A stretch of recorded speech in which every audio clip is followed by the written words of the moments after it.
వాళ్ళకి నిరసనగా ప్రతిపక్షాలు సైకిల్ వేసుకొని వెళ్తాయి, రోడ్లపై నిరసన వ్యక్తం చేస్తూ ఉంటాయి, లేదంటే ఆటోను తోసుకుంటూ ఉంటాయి. లేకపోతే మొన్న ఆంధ్రప్రదేశ్లో చేసిన మాదిరిగా ప్రతిపక్ష పార్టీలు ఒక ఏమంటారు ఎద్దుల బండి పైన ఒక ఆటోను పెట్టి లేదా బైక్ని పెట్టి తోసుకెళ్తూ ఉంటాయి.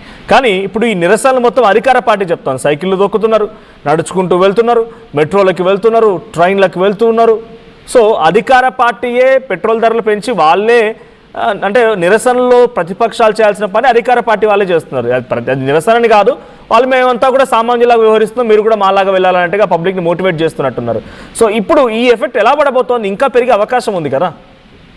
ఖచ్చితంగా ఉన్నది, ఇంకా పెరుగుతాయి. తర్వాత దీంట్లో ఒక్కసారి కనుక ఇలానే పెంచుకుంటూ పోయి తర్వాత సామాన్ అంటే రోజువారీ వస్తువులతో పాటు అన్ని బియ్యం పప్పులు గారి నుంచి మొత్తం అన్ని వస్తువులు పెరిగే అవకాశం ఉంది. కాబట్టి సామాన్యుడు కనుక ఒకవేళ ఈ విషయాన్ని కనుక సీరియస్ గా తీసుకుంటే మాత్రం కొన్ని ప్రజాఉద్యమాలు చాలా గతంలో చాలా జరిగాయి.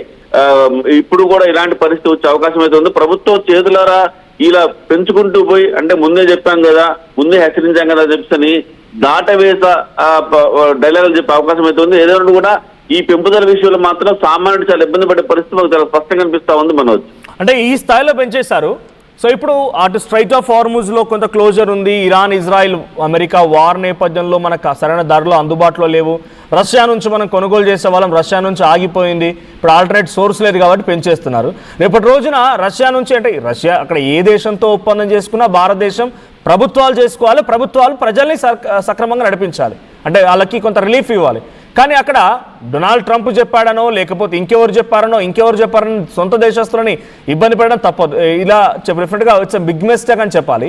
రేపటి రోజున మళ్ళీ సరైన ధరల్లోనే లేకపోతే అన్ని రకాల అందుబాటులోకి వచ్చిన తర్వాత ఈ ధరలు తగ్గుతాయా?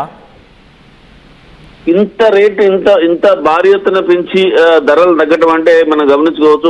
ఇప్పుడు దాదాపుగా మనం గమనిస్తే ఇప్పుడు 115 రూపాయల నుంచి 115 నుంచి దాదాపు 120 వరకు కూడా పోయే అవకాశం కనిపిస్తా ఉంది. ఒకవేళ తగ్గిస్తే రూపాయి లేకపోతే 10 రూపాయలు తగ్గిస్తారు తప్పించి ఇంత భారీ ఎత్తున పెరిగిన ధరలను తగ్గించిన దాఖలాలు మనకు ఎక్కడా లేవు.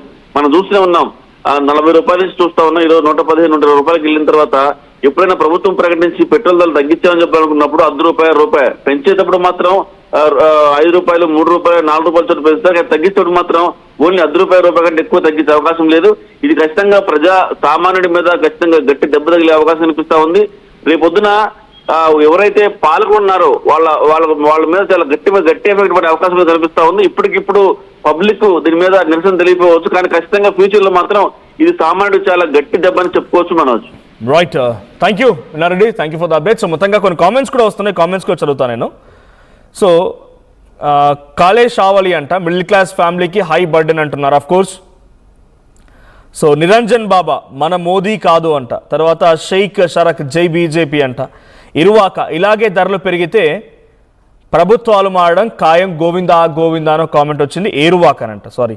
ఇక లక్ష్మణ్ నస్పూరి అనవసరంగా తిరగడం మానండి, ప్రభుత్వం ప్రకటించిన తీరు కరెక్టే. ఏం కరెక్ట్? పెట్రోల్ డీజిల్ ధరలు పెరగడం కరెక్టా? సరే, అది మీ ఒపీనియన్. తర్వాత they is no way to supply the public but middle class people very suffering, central government maintain everything. Krishnaveni. So మీరు ఇంగ్లీష్లో రాశారా, నాకు పూర్తిగా అర్థం కాలేదు. సో ఏరువాక చూస్తూ ఉండండి, ఈ నెలాఖరు కల్లా 130 రూపాయలు అవుతుంది పెట్రోల్ ధర. ఆఫ్ కోర్స్ అలాంటి ఎక్స్పెక్టేషన్స్ ఉన్నాయి, 130 రూపాయలు అవుతుంది. ఫైనల్లీ ఈ ఇయర్ పూర్తయ్యేసరికల్లా 150 రూపాయలు పెరిగే అవకాశం ఉంది పెట్రోల్ ధర. ఇక్కడ మెయిన్ క్రైసిస్ ఏం చెప్తోంది సెంట్రల్ గవర్నమెంట్ అంటే, మొన్నటి వరకు మనం రష్యా నుంచి కూడా ఆయిల్ సరఫరా చేసుకున్నాం, రష్యా నుంచి చేసుకున్నాం. డొనాల్డ్ ట్రంప్ ఆగమనని చెప్పి ఆయిల్ని రష్యా నుంచి మనం కొనడం ఆపేశాం. మన మోదీ రష్యా నుంచి ఆయిల్ కొనడం ఆపేశారు, బికాజ్ డొనాల్డ్ ట్రంప్ చెప్పాడు కాబట్టి. అమెరికా అధ్యక్షుడు చెప్తే భారత ప్రధాని రష్యా నుంచి ఆయిల్ కొనడం ఆపేశాడు, వాళ్ళు నిబంధనలు పెట్టారని చెప్పి. ఇప్పుడు దీని కారణంగా రష్యా నుంచి రావాల్సినటువంటి మనకు ఆల్మోస్ట్ 30% ఏదైతే ఉందో అది ఇప్పుడు రావడం లేదు, ఆగిపోయింది. సో అటు స్ట్రైట్ ఆఫ్ హార్ముజ్ మీదుగా ఇరాన్ నుంచో లేకపోతే మనం ఇరాక్ నుంచి కొనుగోలు చేస్తాం, ఇరాన్ ఇది కాదు, ఇరాక్ నుంచి కొంత, ఆ తర్వాత కువైట్ లాంటి ప్రాంతాల నుంచి కొంత వస్తున్నట్టుంది. సో ఈ రెండు దేశాల నుంచి వచ్చేటువంటి ఆయిల్ సరఫరాలో కూడా అంతరాయం ఏర్పడుతోంది, ఓ రోజు వస్తున్నాయి ఓ రోజు రావడం లేదు. కాబట్టి వీటి పేరు మీద సాకు చెప్పి ఇక్కడ అమాంతంగా ధరలు పెంచేశారు. ఇప్పుడు ఓకే, రష్యా నుంచి కొనుక్కోదని చెప్పి అమెరికా చెప్తే వినిపోయి దేశ ప్రజల్ని ఇబ్బంది పెడతారా? 140 కోట్ల మంది జనం కావాలన్నా, అమెరికా అధ్యక్షుడు డొనాల్డ్ ట్రంప్ చెప్పిన మాట కావాలన్నా?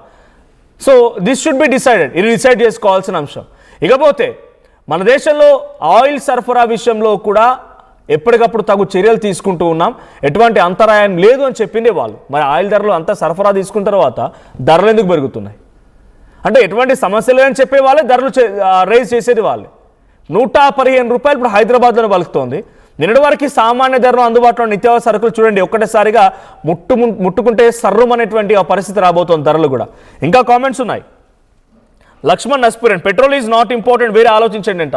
It's a blood line, petrol is a blood line for the financial aspects of a government too. అదొక రక్తం లాంటిది, ప్రతిదీ కూడా దాని చుట్టే ముడిపడి ఉంటుంది ఆయిల్ మీద. ఆ తర్వాత బీజేపీ వెస్ట్ బెంగాల్ ఎలక్షన్ వరకు సైలెంట్గా ఉండి ఇప్పుడు ఇష్టం వచ్చినట్టుగా పెంచేస్తున్నారు అనేది జెండా మౌలాలి అంట. ఆయన కామెంట్ చేశారు. టైంపాస్కి తిరుగుతున్నారంట. అండ్ టైంపాస్కి తిరుగుతున్నారు జనాలు, టైంపాస్కి తిరుగుతున్నారా? నెక్స్ట్ పొల్యూషన్ తగ్గుతుంది గుడ్ అంట. ఏపీ గవర్నమెంట్ సప్లై చేయాలి డైరెక్ట్ పెట్రోల్. ఓ బావ్. అగ్రికల్చర్ గురించి మాట్లాడండి ప్లీజ్. ఆఫ్ కోర్స్ అగ్రికల్చర్ కూడా దీంతో ముడిపడి ఉంటుంది. సీడ్స్ రావాలి, ఇథనాల్ రావాలి. ఇథనాల్ మన దగ్గరగా తయారయ్యేది బయట నుంచి రావాలి. రానున్న రోజుల్లో వరి నాట్లు పడాల్సిందంటే ఆ విత్తనాలు రావాల్సిందే, వడ్లు రావాల్సిందే, తర్వాత పత్తి విత్తనాలు రావాల్సిందే, ఫెర్టిలైజర్స్ రావాల్సిందే. వాళ్ళు ఉత్తగిస్తారా? వాడు ఎడ్ల బండి మోసుకొని మధ్యప్రదేశ్ నుంచో లేకుంటే మహారాష్ట్ర నుంచో ఇంకేదైనా దూర ప్రాంతాల నుంచి వాడు ఫెర్టిలైజర్ ఉత్తగ పట్టుకోదు, ఎడ్ల బండి మీద పట్టుకొస్తారా? కాదు కదా. వాటిని కూడా లారీలోనో లేకుంటే ట్రక్కులోనో పట్టుకోవాలి. వాటి ధర కూడా పెరుగుతాయి. ఆఫ్ కోర్స్ అగ్రికల్చర్ కూడా ఇది ఎఫెక్టే. దేశ ప్రజలు అనుభవించాలి. శాలరీ పెరుగుతలేదు బట్ అన్ని ప్రైజు పెరుగుతున్నాయి. ఎంట్యూబ్ జాబ్స్ అట. నిజంగానే శాలరీ పెరగట్లేదు కానీ అన్ని ధరలు పెరుగుతున్నాయి ఒక సామాన్యుడికి. అయ్యో మోదీ దేశం కోసం ధర్మం కోసం రేట్లు పెంచుతున్నావా? ఇది బదం వెంకటేశ్వర రెడ్డి కామెంట్. ఇక రాజేష్, గవర్నమెంట్ ధరలు పెంచినప్పుడు ఎక్సైజ్ ట్యాక్స్, స్టేట్ సెస్ తగ్గించుకోవాలి కదా. So of course state cess, state VAT అని తగ్గించుకోవాలంటే మరి ఎవరు డిసైడ్ చేయాలి? అవన్నీ ఇప్పుడు రాష్ట్ర ప్రభుత్వాలు లేకపోతే కేంద్ర ప్రభుత్వం ఆలోచన చేసి పబ్లిక్కి ఎఫెక్ట్ పడకుండా చూడాలి. కాంగ్రెస్ ఉంటే ఏం చేస్తుంది? మీ ఇంట్లో పెట్రోల్ తయారు చేసి ఇస్తుందా? ఇంకో కామెంట్, కాంగ్రెస్ ఉన్నా ఎవరున్నా ఏం చేసినా కూడా ఎవరింట్లో పెట్రోల్ తయారు కాదు, ప్రభుత్వాలు ఇవ్వాల్సిందే. లేదంటే అటు ఇరాన్, ఇజ్రాయిల్ దగ్గర పెట్రోల్ కంపెనీలు అక్కడి నుంచి వస్తాయి.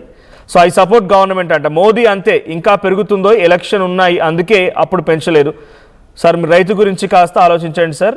ఫస్ట్ ఆక్వా రంగం మీద పడుతుంది సార్.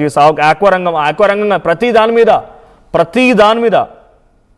తర్వాత బాలయ్య ఫ్యాన్స్కి చాలా కష్టం ఇలా రేట్స్ పెరిగితాయంట. సో గోపు అంటే ఆయన సినిమాలు వెళ్ళడం కోసం టికెట్లు కొనుక్కొని ఆ తర్వాత బైక్ మీద పోవాలి కాబట్టి కష్టం అనుకుంటా. సరే ఏదేమైనా ఇట్స్ నాట్ ఫన్నీ థింగ్, ఇది చాలా సీరియస్ విషయం. 115 రూపాయలు పెరిగింది హైదరాబాద్లో. ఏకంగా విజయవాడలో 118 రూపాయలు. రేపు మాపు మళ్ళీ పెరగబోతున్నాయి. 15వ తారీఖు 3 రూపాయలు పెరిగింది, 19వ తారీఖు 99 పైసలు పెరిగింది, 23 తారీఖు మళ్ళీ 90 పైసలు పెరిగింది. ఈ రోజు ఏకంగా ₹2.80 వరకు పెరిగింది. ఈ స్థాయిలో పెట్రోల్ ధరలు పెరిగాయంటే అర్థం చేసుకోండి ఏం జరుగుతుంది అనేది. సో డెఫినెట్గా ఇది నేను ఫెయిల్యూర్ అని చెప్పను, బట్ నిర్లక్ష్యం. ఎవరో చెప్తే వినాలని చెప్పి వాళ్ళెవరో పక్క దేశం ఆయన చెప్తే ఆయన మాటలు పట్టుకొని రష్యా నుంచి కొనుగోలు బంద్ చేసి భారతదేశం ప్రతి సామాన్యుడి పైన ప్రతి వ్యక్తి పైన ఒక మోయలేనంత బరువుని ఈ ప్రభుత్వాలు పెడుతూ ఉన్నాయి. సో ఈ రోజు పెరిగినటువంటి ధరలతో హైదరాబాద్లో 115 రూపాయల పెట్రోల్ పైన, అటు విజయవాడలో 118 రూపాయల పెట్రోల్ పైన ఈ రోజు నుంచి అమల్లోకి రాబోతున్నాయి. సో ఇప్పుడు అమల్లోకి వచ్చేటువంటి ఈ ధరలు మీకు ఎలా అనిపిస్తున్నాయి? ఇది నిజంగా చాలా భయంకరమైన విషయం అని చెప్పాలి. సో ఎందుకంటే యాక్సెప్టెన్స్ లేదు పబ్లిక్ నుంచి అనేది కామెంట్స్ ద్వారా అర్థమవుతోంది. ఎవరో కొంతమంది యాక్సెప్ట్ చేస్తున్నారు. యాక్సెప్ట్ చేసేవారు బహుశా ఇంట్లో నుంచి బయటికి వెళ్లకుండా ఖాళీగా ఇంట్లో కూర్చునే వ్యక్తులు అయి ఉంటారు. ఎందుకంటే బయటకు వస్తే తెలుస్తుంది దాని ఫీవర్ ఏంది, దాని భయం ఏంది, దాని ఎఫెక్ట్ ఎలా ఉంటుంది అనేది.